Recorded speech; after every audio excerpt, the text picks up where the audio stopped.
The first time I realized something was off was when I came back from a weekend fishing trip and nearly drove into a freshly poured concrete slab. On my land. 15 brand new storage units stood there like they'd been dropped from the sky. Lined up perfectly, all painted beige with blue trim.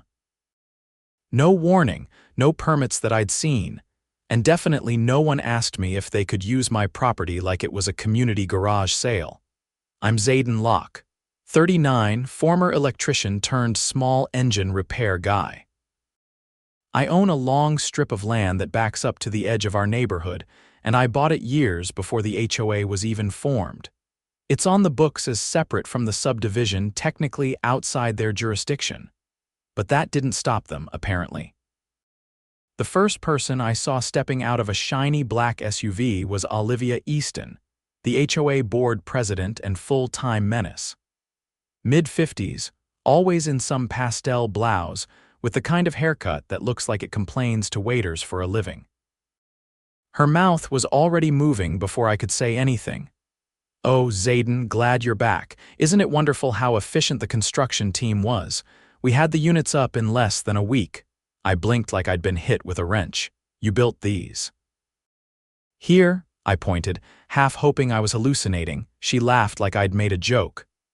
"Well, yes. The board voted to expand our community storage program, and this land was perfect, unused, accessible, and frankly underutilized. We're doing you a favor." I stepped over a pile of discarded caution tape. "You do know this is my land, right?" Her face didn't even twitch. "Zayden, the map we pulled from the county office showed a gray zone. It's adjacent to the HOA's maintained perimeter, and we've treated it as common use for years. You mowed it once last summer." She folded her arms like I was being unreasonable. "We assumed you wouldn't mind. You've never used it for anything productive. And instead of asking, you built 15 units on it. Technically," she said, tilting her head, "we enhanced the neighborhood, and those units are already leased. The HOA will be collecting nearly $12,000 annually." I stared at her. $12,000, which will go directly into community improvement, new benches, better signage, mailbox upgrades. Everyone benefits. Everyone except me. I didn't yell, I didn't threaten. I just nodded, turned around, and went back to my truck. Because what Olivia didn't know was that I had the original deed to the land locked in a safe in my workshop. And I had a plan that would make her pastel-colored head spin. Let them lease them out, I thought. Let them collect their precious rent. Because when the time's right, I'm walking in with that deed. I spent the next morning in my workshop, the one place nobody ever wandered into unless they knew me well.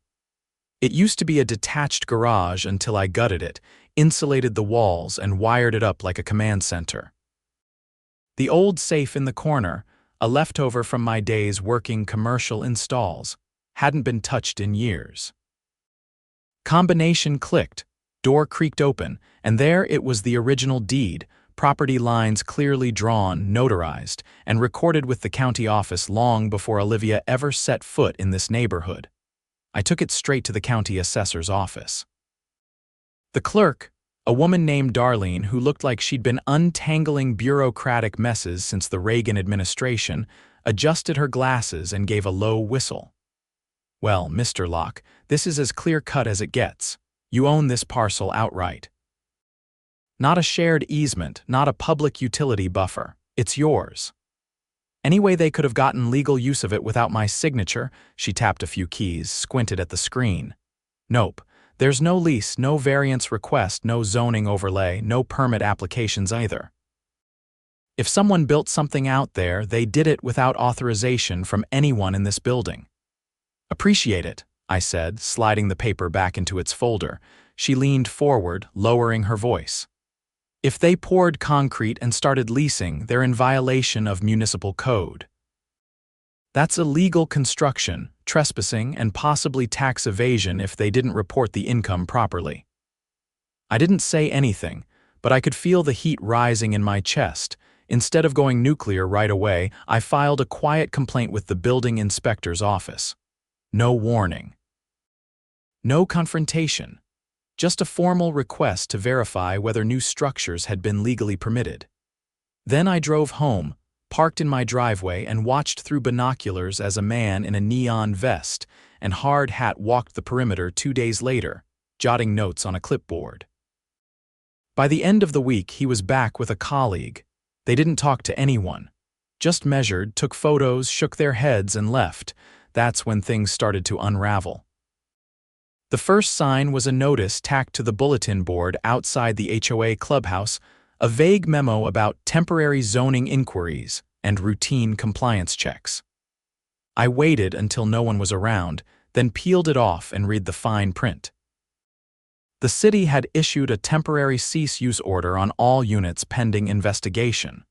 3 days later, I was called into a special meeting by the board.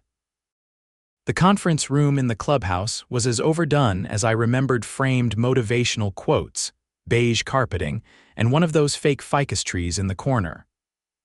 Olivia sat at the head of the table, flanked by 4 other board members, all looking like they'd just swallowed sour milk. "Zayden," she began, folding her hands, "we're in a bit of a predicament, you don't say. There's been some confusion regarding the boundaries of the property on which the storage units were constructed. Not from where I'm standing," her eyes twitched just briefly. "We were under the impression the area was unclaimed." I pulled the folder from my satchel and laid it flat on the table, spinning it so the deed faced her. "This says otherwise." The room fell into that awkward silence you get when people are scrambling for a polite lie. One of the board members, a guy named Kenneth with a comb over that defied gravity, leaned forward. "Surely there's a way we can resolve this amicably." "There is," I said. "Pack up, tear it down, and restore the land, or lease it from me at market rate with back pay." Olivia's jaw tightened. "You're being unreasonable. I've got 5 years of property tax receipts that say otherwise."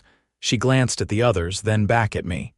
"That's not going to work. These units are already occupied. People paid good money. Then you'd better start writing refund checks." That's when she made her mistake. "We're not giving in to extortion."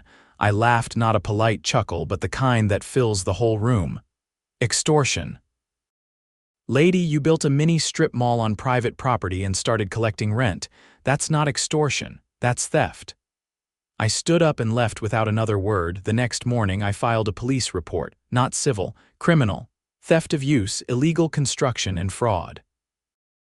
I brought copies of the lease agreements the inspector had provided. The HOA had been collecting monthly payments under the table, without reporting a cent of it to the city. By the following week, Olivia was served, not just a cease and desist, a full court summons. The city was launching an investigation, and the DA's office had taken an interest. Evidently, this wasn't the first time Olivia had reallocated neighborhood resources without full approval. But this was the first time someone had documented proof and a legal claim. I didn't stop there. I hired a real estate attorney, a sharp, no-nonsense woman named Camille who'd once served as legal counsel for a housing developer in Austin. She looked over the documents, cross-checked the HOA's charter, and found a golden nugget buried deep in the bylaws. They're only authorized to lease property owned by the association. If they collect funds from property not under their legal control, it's not just void, it's prosecutable. And if they altered public records to justify it, that's fraud. She filed a motion to freeze the HOA's operating account until the matter was resolved. That's when the phone calls started. First it was Kenneth asking if we could negotiate in private. Then came the treasurer pleading about the impact on community events. I didn't answer. I let Camille handle them. She made it clear. No deal, no settlement, no compromise. We were going to court. The storage units sat idle, their padlocks rusting in the spring rain. The tenants were refunded by the HOA, who had to drain nearly every cent from their reserve fund to do it. Signs went up saying the area was closed pending improvements, but everyone in the neighborhood knew the truth. Olivia stopped showing up at board meetings. I wasn't done yet. Camille helped me draw up a formal lease agreement, one that included a clause requiring quarterly inspections, proper insurance, and full transparency of rental income. If the HOA wanted to keep the units standing, they'd pay me monthly, with interest on every cent they'd skimmed since day one. And they did, but not before Camille made one last move. She filed a petition with the city council to formally redraw the neighborhood's boundary lines, removing my parcel from the HOA's influence entirely. The council approved it unanimously. I got a letter in the mail a month later, signed and stamped. My land was mine again. Officially, permanently, without interference. The next time I saw Olivia, she wasn't wearing pastels. She was in a gray suit, sitting outside the courthouse with a lawyer and a very tired expression. She didn't look up as I walked past. I didn't gloat. I didn't wave. I just kept walking, deed in one hand, toolbox in the other, because I had work to do, and a fresh slab of concrete to tear up. I didn't expect the news to spread so fast, but by the following Monday, the neighborhood Facebook group was a wildfire. Someone had leaked a copy of the court filing, probably one of the board members trying to spin the narrative, and the comments section turned into a digital courtroom. Most folks were stunned, some angry. A few still loyal to Olivia tried defending her, claiming it was all a misunderstanding. But that didn't last. Once the cease-use order hit the county's public record server, skepticism turned into open revolt. People had paid for those storage units with the promise of security and convenience. Now they were staring at padlocked doors and legal notices. I stayed out of it. Let the digital pitchforks do their thing. My focus was elsewhere. Camille had dug deeper into the HOA's financials and found something worse than we expected. Hidden among the quarterly summaries were discrepancies, small at first, but consistent. Vendor payments that didn't match invoices. Landscaping costs that seemed inflated. And then a doozy, a 5-figure payment to a shell company registered under a name we didn't recognize. I handed it over to the Financial Crimes Unit at the district attorney's office. They opened a formal investigation the same week. 2 detectives visited my place. One was tall, broad-shouldered, with a voice like gravel. The other younger, sharp-eyed, scribbling notes constantly. They asked for a copy of the original deed, receipts from the HOA's lease payments, anything that showed timelines and transactions.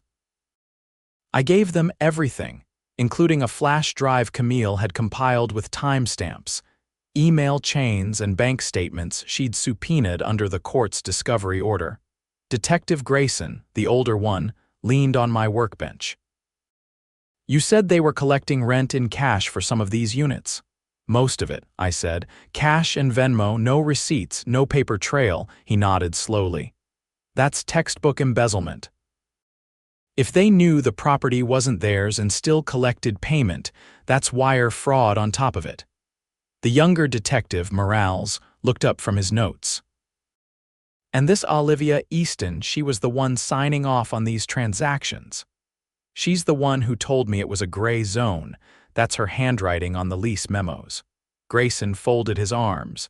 "You realize this could move beyond civil. If we can prove intent, this board could be looking at serious charges." I didn't say anything. I just handed him the HOA's internal email chain Camille had gotten through a discovery motion.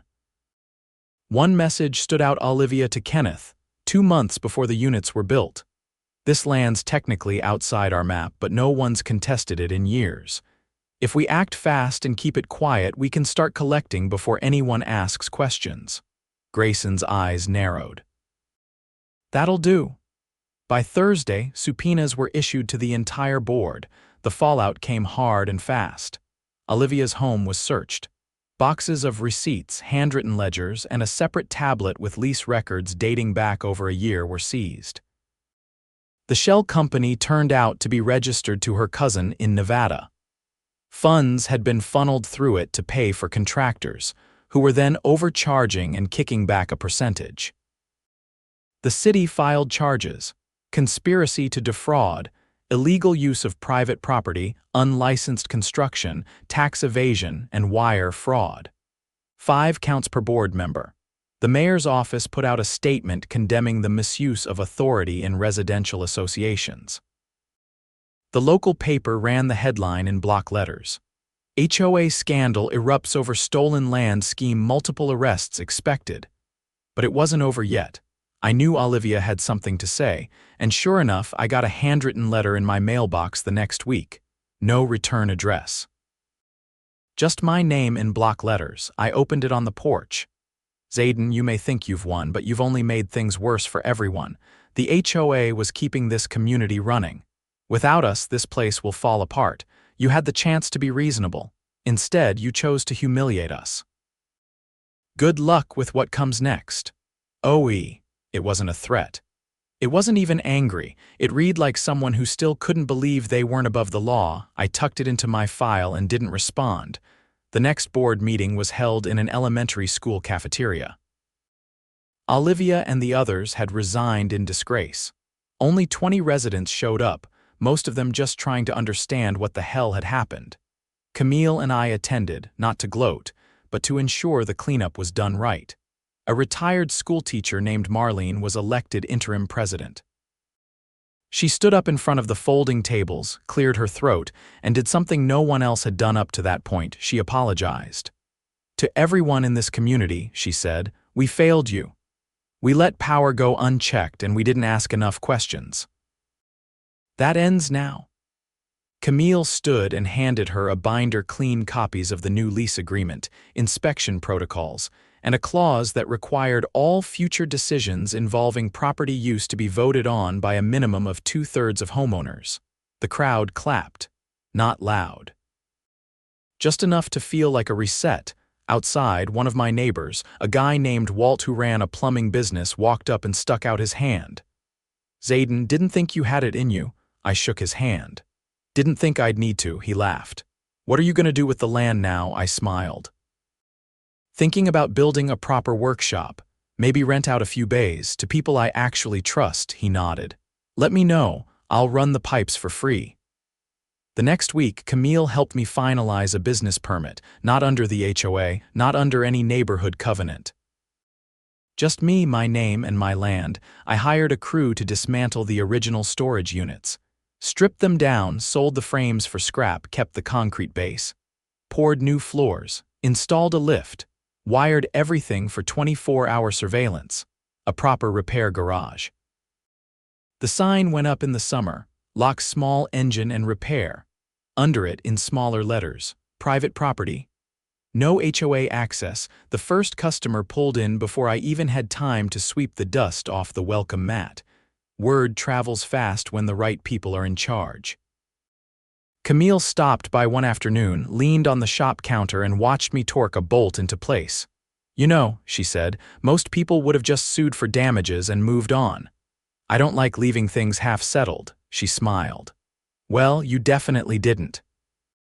There's already a petition circulating to dissolve the HOA entirely. I glanced up. Seriously, they're tired of the drama, the fees, the secrecy. You gave them a reason to speak up. I stood, wiped my hands on a rag. Took a bunch of storage units and a criminal investigation to get there. But better late than never. She reached into her bag and dropped a manila envelope on the counter. What's this? Final court order. The court ruled in your favor completely. You're entitled to restitution plus damages. The board's assets are being liquidated to cover the judgment. I opened it. The amount was more than I expected. Guess I'll be adding a second lift after all. She laughed, then turned to leave. Try not to let anyone build on your land again. I'll put up a sign, and I did. Right at the edge of the property, bolted to a steel post big enough to read from the street, not HOA property. Not available, not yours, no one's touched it since. The morning the dissolution vote passed, I was under the hood of a busted riding mower, elbow deep in grease, when a familiar knock came from the shop's side door, the kind of knock that said, "This isn't a social visit." I wiped my hands on a towel and opened it to see Detective Morales standing on the concrete step, holding a folder. He looked different this time, less formal. His badge was clipped to his belt, not flashing from a lanyard. His shirt sleeves were rolled up, and his expression wasn't what I'd call tense, but it wasn't relaxed either.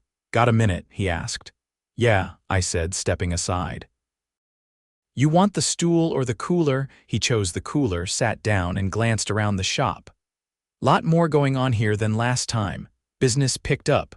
Word gets around when you don't scam people." He gave a dry laugh and opened the folder on his lap. "We thought the HOA mess was wrapping up. Looks like there's one more chapter." I leaned on the workbench, waiting. "We ran a deeper audit of Olivia's accounts after the shell company link came to light. What started as fraud turned into something else: money laundering." I blinked. "Through HOA rent payments?" "Not just that. She was funneling money from outside sources, using the HOA's name to make it look clean. We traced several deposits tied to a contractor who's already under federal investigation." He pulled out a photo and laid it on the bench. It showed Olivia at a dinner table with a man in a gray suit, face partially turned, blurred but recognizable. "That guy ever show up during the build?" "Maybe once," I said. "Black pickup. Didn't talk to me. Name's Victor Greaves. Owns a contracting firm out of Tallahassee. He's been indicted twice. Never convicted. Until now, we didn't have a paper trail." I shook my head. "So she wasn't just skimming HOA money, she was washing his." "Looks like it. And the storage units, perfect cover, cash payments, no questions." "She kept the books vague on purpose." I felt my jaw tighten. "What's the next move?" "We've got enough to bring federal charges. The state's passing it up the ladder. Grand jury meets in 2 weeks. With your documentation, the lease memos, and her own emails, it's airtight." I nodded slowly. "You need me to testify?" "Likely. But there's something else." He reached into the folder and pulled out a second photo. This one made my chest go cold. It was a drone shot taken from above of the back edge of my property. The old concrete slab, the new bays I built, and beyond it, a row of trees that bordered the utility easement. But tucked behind the trees, just past the property line, were 4 unfamiliar containers, shipping crates, camouflaged by brush. "Those yours?" Morales asked. "No," I said, already walking toward the rear exit. "And I've never seen them before." He followed me out the back gate and down the gravel path that ran along the edge of my lot. We had to cut through some brush, but when we cleared the last line of trees, the containers were right there. No markings, no numbers, just matte green walls and padlocked doors. Morales circled one, checking for signs of movement. "We found them last week through satellite imaging. Thought they were part of your inventory, but they're not registered, and they're sitting on city property. That makes them a problem." I walked up to one of the doors, looked at the hinges. Bolted from the inside, which means someone's been here recently. A few hours later, a warrant was issued and a team from the sheriff's department arrived with bolt cutters and a crowbar.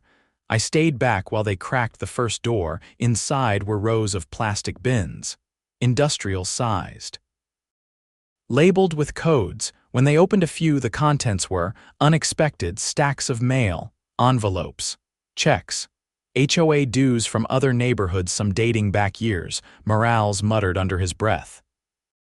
She was running more than one community. By sunset, the containers had yielded thousands of documents: bank statements, identity records, even ballots from HOA elections that had never been counted.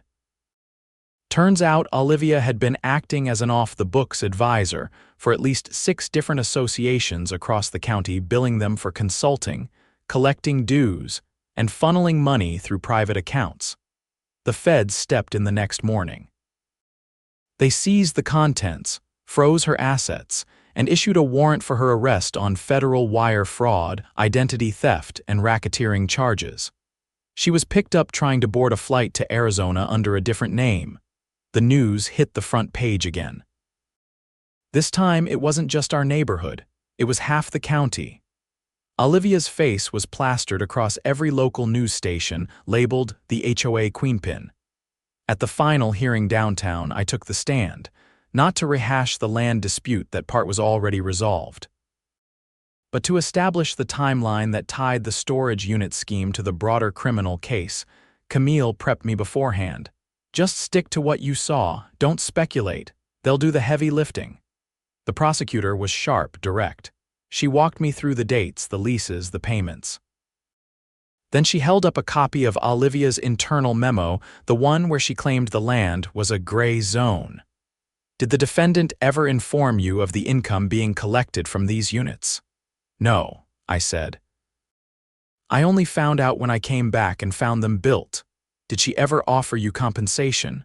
Only after I presented the deed, and even then she called me unreasonable. The defense tried to poke holes, claimed I'd left the land idle, that I hadn't maintained it, that it looked abandoned. But the judge wasn't buying it. The verdict came 3 days later, guilty on all counts. Olivia was sentenced to 7 years in federal prison with mandatory restitution to every HOA she defrauded. The court ordered the dissolution of all shell companies under her name, and the IRS launched a parallel tax investigation. I didn't attend the sentencing. Didn't need to. Instead, I spent the day finishing the new fencing around my property line tall, treated cedar posts with reinforced wire mesh. The last section I built myself, no hired help. Just me, a post driver, and a level. That weekend, a community cookout was held at the park. Not the kind organized by a committee, but the kind where people bring what they can and show up when they feel like it. Marlene brought folding tables. Walt grilled up sausages. Kids ran around with popsicles and chalk. I stood off to the side, plate in hand, when Camille walked over. "Didn't think you were the block party type," she said. "I'm not," I said. "But I figured I should see what the neighborhood looks like when it's not being run like a cartel," she laughed. "You know, there's talk of forming a new board, something informal, transparent, volunteer only." I shook my head. "I'm out of politics," we figured. "But someone suggested naming the new community tool shed after you." I raised an eyebrow. "You're kidding." "Nope, the lockbox, it's already got a plaque." I couldn't help it, I laughed, the first real laugh in weeks.